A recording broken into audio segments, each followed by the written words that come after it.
It prompted the South Korean capital to temporarily close nightclubs and bars on Saturday. If I was in the area, if I was in the club, go and get tested. As we know, South Korea has... The patient that visited Itaewon Moon said the country needed to brace for a second wave.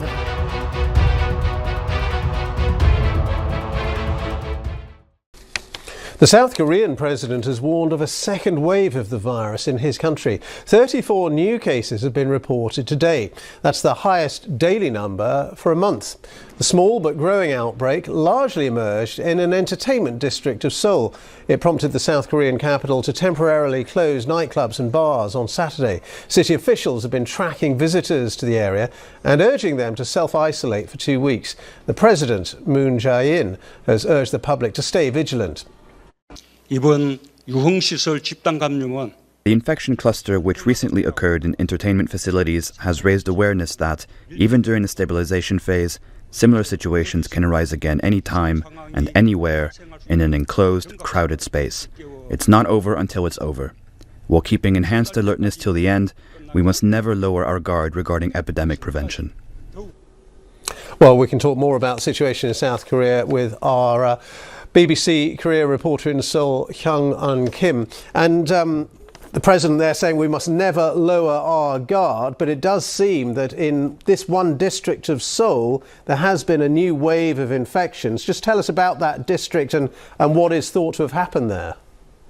Sure. The district is called Itaewon. It's very close to where I live, and it's at the center of Seoul. It's a very popular entertainment area, and one of the recent confirmed COVID-19 cases turned out to be a man who went to several clubs in the area, and health authorities believe that there are known to be more than 1,500 people, up to 2,000 people who were at those clubs in those hours. So I've been getting these alerts on my cell phones for very frequently, telling me that if I was in the area, if I was in the club, go and get tested. As we know, South Korea has been very rigorous in terms of testing and contact tracing. We know that the Seoul and health authorities have reached out to hundreds of people who are known to be at those clubs in those hours. So the fear is that there could be a sort of second wave of infections, a second spike. That is true. Actually, health authorities have only recently eased social distancing measures. It was on Wednesday that they've phased out these social distancing measures. So museums reopened, parks reopened, and sports stadiums have reopened as well. So people are really upbeat and uplifted. And we've had several zero case days as well, and on many days the cases were in single digits, and many of the cases were imported or those related to overseas travel. But this man in his 20s who went to these clubs, health authorities believe that he hasn't been overseas, and it's unclear where he contracted the virus. OK, thank you very much for that update. That's Hyung-un Kim there, our BBC Korea reporter, with the latest from Seoul.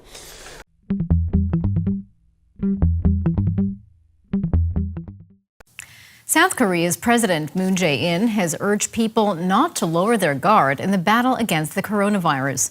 This comes after South Korea reported 34 new cases of COVID-19 in just a single day. Moon said the country needed to brace for a second wave of the pandemic. The country has been widely praised for containing its coronavirus outbreak and last week began easing restrictions. The fun didn't last long. This is one of the 3 clubs a 29-year-old man visited before testing positive for COVID-19. So far, more than 24 cases have been linked to nightclubs in the Itaewon district in Seoul. Authorities are currently tracking thousands of people who visited any of the clubs. The Seoul mayor quickly put the lockdown brakes on. The city of Seoul issues an order immediately prohibiting gatherings in all entertainment facilities, including nightclubs, club-like bars and hostess bars. From this moment, such facilities have to suspend their business and will face strict punishment if they breach the order. People working in the district are on high alert. 이제 매장 입장으로 그냥 We hope customers will be more cooperative when we ask for their names for visitor records. 해달라고 하면은 좀 We all need to work together for a better future. 다 같이 이렇게 좀 해줬으면 좋겠는 약간 그런. I think this incident could have happened anywhere, not just in Itaewon.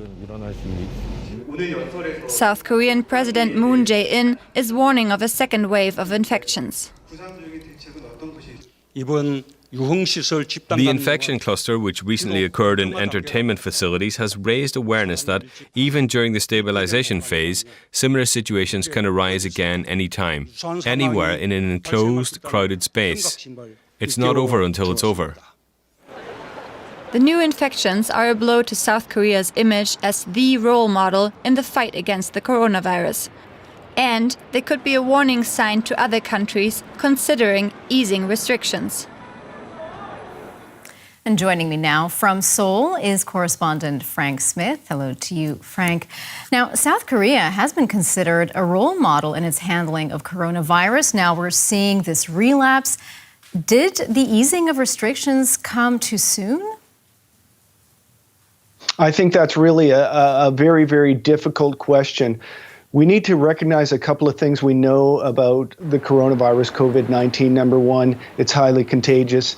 Number two, people can spread it when they are not showing symptoms. And initial media reports indicate the patient that visited Itaewon to visit several nightclubs didn't have any symptoms when he visited there. So that makes it extra difficult to determine that question that really balances the economy with public health. And that's a very, very difficult question to answer, I think.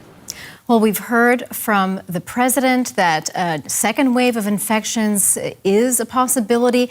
How can South Korea prevent that? Well, it has quite successfully gotten, off and the infection level down to even 0 per day domestically through its intense testing and contact tracing, which it's doing now to try to track down all those visitors to Itaewon on the nights in question. I've received several text messages to my phone telling me if I visited there that I should come forward and get a test. And it's going to continue to do that to try to contain this recent cluster. And what do you think other countries could learn from the experience of South Korea? Well, I really think that the president said it best in his speech, which you highlighted just earlier. This isn't over until it's over. Frank Smith reporting from Seoul. Thank you very much.